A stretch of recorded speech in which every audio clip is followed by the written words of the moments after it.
Let us now see the concepts of exception and visibility of variables in action with respect to local subprograms. Here is the same procedure we talked about, determine tiers, which has two variables, L salary of type number given a value of 50,000 and L tier is the tier in which the salary falls.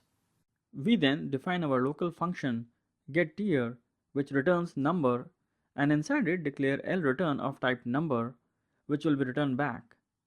Inside the execution block, we check if L salary is less than 40,000, then LReturn is assigned a value of 1. Else if L salary is less than 60,000, then LReturn is assigned a value of 2, otherwise a value of 3. So our local function can see the L salary in the outer parent procedure. We return LReturn.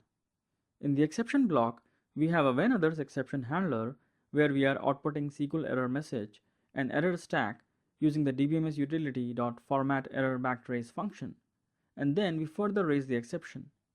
We start the execution block of our main procedure determine tiers where we assign the call of getTier to LTier with the current L salary value of 50,000. We print the value of LTier.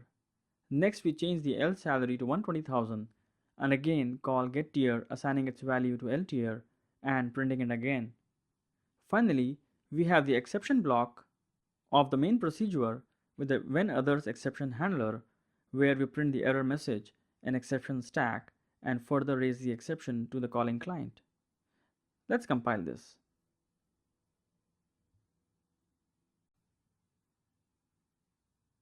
Let's run this procedure. As expected, we see LTier with a value of 2 for the first call of 50,000 and 3 for the second call of 120,000. Let us now override the visibility of L salary of the parent procedure by declaring it again inside the inner function. Now it should override the visibility of the parent L salary variable.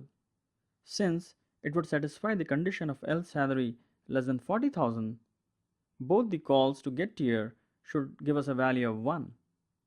Let us run this procedure. Now we see both times a value of 1 as L salary variable of the parent and its changes are not visible to the local function. Finally, let us see how an exception raised inside a local function would propagate.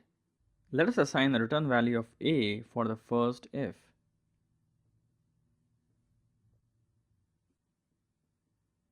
So now the first call to getTier with an L salary of 30,000 will evaluate to the first if.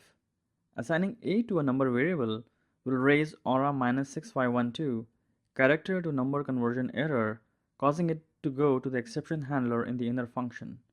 It will print the error message, the exception stack trace over there.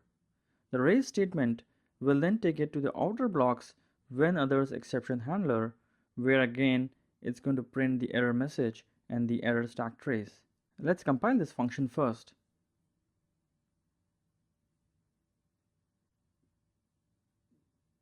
The function got compiled successfully. Now let's run the procedure to confirm.